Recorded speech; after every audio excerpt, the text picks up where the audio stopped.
Le Crédit Agricole du Finistère vous présente votre programme. Avec le Crédit Agricole, cap sur les événements de l'été en Finistère.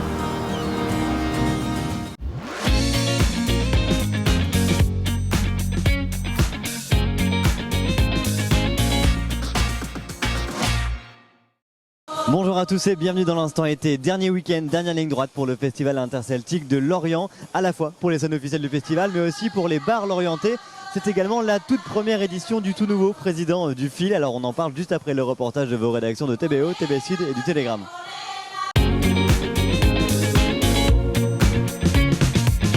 Comment un sous-marin allemand du Troisième Reich s'est-il retrouvé sur le projet d'écusson de la BAC de Lorient ? C'est la brigade du jour qui aurait proposé le U-boot submersible utilisé par l'armée allemande durant les deux guerres mondiales comme nouvel emblème. Maladresse, blague de mauvais goût ou simple ignorance, l'affaire fait polémique. Une enquête administrative a été ouverte par la police nationale.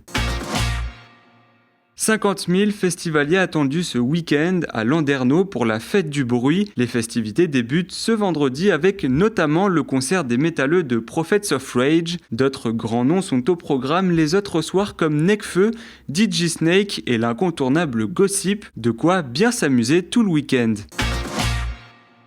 Nouvelle manifestation des campeurs du Goviro ce vendredi matin à Quiberon. Ils étaient environ 200 devant le parking du casino pour protester contre la fermeture du camping municipal. La mairie prévoit de fermer l'établissement de 2 étoiles pour le transformer en 5 étoiles depuis son lancement le 20 juillet dernier. Le mouvement de protestation prend de l'ampleur et la pétition a déjà récolté plus de 3000 signatures. Un automobiliste flashé à 120 km/h au lieu de 70 jeudi soir à Quimper au niveau de la route de Bénodet. Le jeune conducteur de 21 ans roulait au volant d'une voiture de sport alors qu'il n'avait même plus de points sur son permis. Les gendarmes ont immobilisé le véhicule. Le conducteur sera convoqué ultérieurement au commissariat. Le groupe Leclerc et la SNSM organisent du 12 au 17 août une vaste collecte pour soutenir les sauveteurs en mer. 93 magasins, dont ceux de Landerneau, Lannilis, Plougastel et Ploudalmézeau sont concernés. L'année dernière, l'opération a permis de reverser plus de 100 000 € aux sauveteurs en mer. Fin des entraînements pour les joueurs du Stade brestois. Dès ce samedi, ils fouleront pour le championnat de Ligue 1 la pelouse du Stade Francis Leblay à Brest. Le capital confiance est haut pour ce premier match, puisqu'en préparation, les Brestois ont aligné 4 victoires et un nul.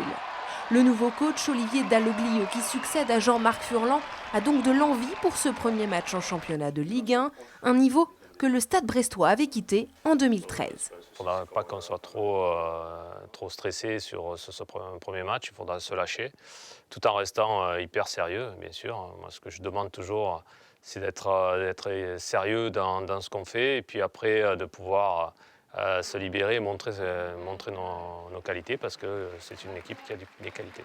Une équipe jeune et remaniée avec l'arrivée de 6 nouvelles recrues, comme Romain Perrault, le latéral du Paris FC que le club breton a fait venir pour 2 millions d'euros, ou encore Ibrahima Diallo qui se retrouve à 19 ans au poste de milieu défensif. Les nouveaux se sont glissés dans ce groupe-là assez rapidement, et on a pu voir sur les matchs amicaux que certains étaient déjà prêts. Après, on sait qu'il va manquer de l'expérience. C'est pour ça qu'on essaye de se hâter à trouver des joueurs qui pourront renforcer ce groupe pour pouvoir l'encadrer. On est entre 2 et 3 joueurs qui peuvent éventuellement arriver, suivant les besoins, suivant ce qui se passe sur le début du championnat. Quelques noms circulent, mais rien de confirmé pour l'instant. Le mercato est ouvert jusqu'en septembre. Dans les autres clubs bretons, Lorient et Guingamp occupent respectivement la 2e et 16e place du championnat de Ligue 2. Ils affrontent Nancy et Orléans ce vendredi soir pour la 3e journée. Rennes entame le championnat de Ligue 1 face à Montpellier ce samedi à 20h. Et puis autre nouvelle dans le football breton, le Finistérien Christian Gourcuff devient entraîneur du FC Nantes. Le club a annoncé la nouvelle ce jeudi. Des bidons en plastique, des bouteilles de verre, des canettes en métal et du papier.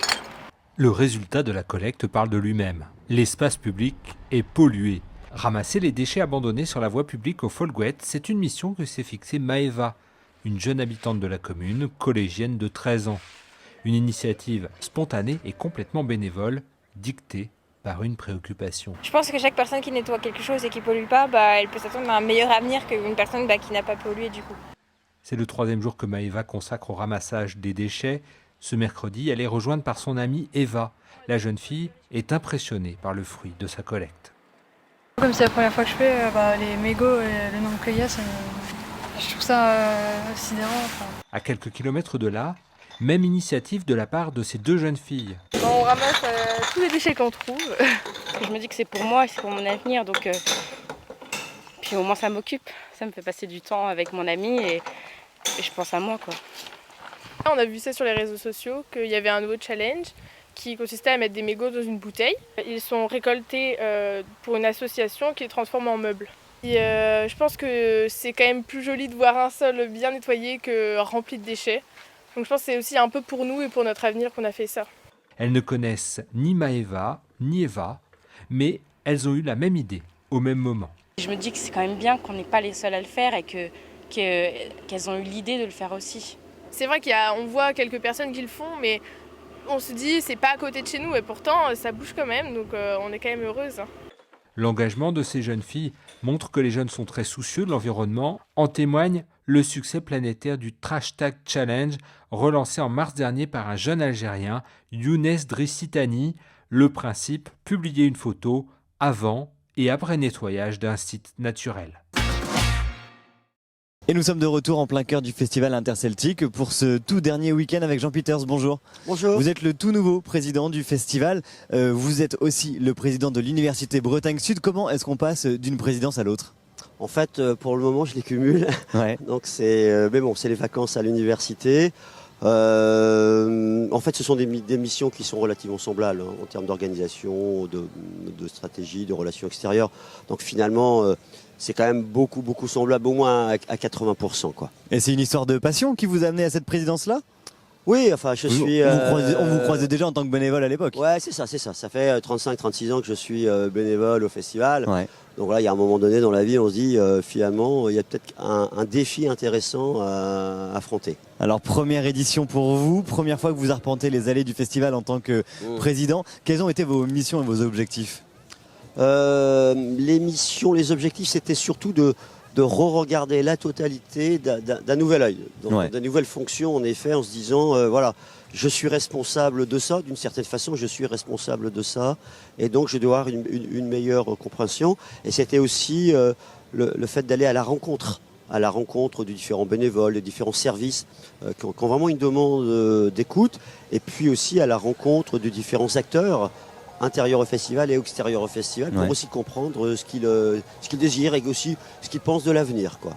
Alors on a entendu aussi dans les rangs du festival et auprès de certains festivaliers aussi une envie de nouveauté, une envie de fraîcheur. La charge elle est donc importante, d'autant que la 50e année arrive. Est-ce que ce sera justement un tournant, des nouveautés ? Alors il y aura évidemment des nouveautés du point de vue, je veux dire, artistique. Mais là, c'est la question du directeur et je discuterai avec lui, mais il a en tête un certain nombre de choses, donc on verra ça plutôt à la rentrée. Et puis après, il y a du travail, j'allais dire, de fond autour du festival, du projet, ce qu'on veut faire, des valeurs que l'on défend, et puis oui, de la stratégie qu'on va voir sur les 10 années qui viennent, quoi. La charge est quand même importante. Elle est importante. Parce que c'est attendu, cette nouveauté elle est attendue. Ouais, elle est attendue, mais moi je veux un travail collectif, participatif sur le sujet, et qu'on arrive à avoir quelques idées claires sur la ligne qu'on veut se donner sur les 10 années, sachant qu'il faut être quand même souple dans ce qu'on veut faire, mais se donner une perspective, quoi. Et ben merci beaucoup Jean Peters, bon dernier week-end de festival. Merci beaucoup. Le festival c'est également les off, les bars, juste à côté, les bars orientés, on va aller y faire un tour.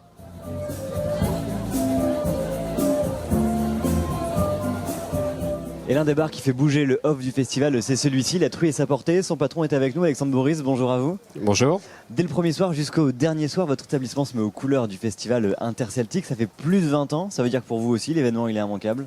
Tout à fait, c'est un moment très important pour l'établissement, donc c'est un moment phare. Donc effectivement, ça va faire notre 24e festival aujourd'hui, et donc l'année prochaine, ça sera le quart de siècle pour l'établissement. Donc on va essayer de marquer l'événement, et en plus, on sera sur les 50 ans du fil. Est-ce que cette programmation ici, elle est quotidienne. On y vient beaucoup pour danser. Hein. Les gens dansent juste devant, là dans la rue. Au même titre que certains de vos voisins, le festival, du coup, ça se passe aussi dans les bars lorientais, pas seulement sur le site officiel. Oui, exactement. Oui, le fil, le off, c'est un moment important aussi pour tous les établissements, pour tous mes confrères cafetiers. Et du coup, au niveau de la programmation, je sais qu'au niveau de la truie, on fait un gros effort depuis 24 ans pour effectivement être le plus possible raccord avec la programmation, je dirais, musicale. Ouais, c'est ça, il faut trouver sa place, se démarquer sans non plus se détacher. C'est un peu compliqué. En tout cas, c'est beaucoup de travail. C'est beaucoup de travail. Donc, on s'est cherché tout au début, la première année, mais tout de suite, je me suis positionné sur le Fest-Noz. Et le but, c'était de faire danser les gens. L'idée de la truie, c'est de créer une ambiance de village. Donc, on recrée cette ambiance-là par les groupes de musique. On fait danser les gens. On a de la restauration. On fait aussi du bar. C'est notre cœur de métier. Et le but, c'est que les gens soient, je dirais, acteurs du festival et non pas spectateurs et non pas déambulés bon an mal an durant le fil. Puis le reste de l'année, c'est un lieu que les Lorientais connaissent bien. Il est quand même atypique, votre bar. Tout à fait, ouais. Effectivement, on a travaillé sur le décor, à l'intérieur, à l'extérieur, on a un mur végétalisé. Voilà, donc l'après-midi, on a plus un public, je dirais, très large, de 7 à 77 ans. On est plus sur une gamme de boissons chaudes. Et aussi, on a développé toute notre gamme de bières, qui sont estampillées, les bières d'Orient-Port, avec lesquelles...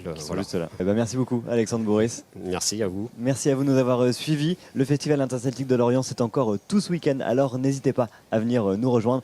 Nous, on vous souhaite un très bel été sur vos chaînes bretonnes. Salut.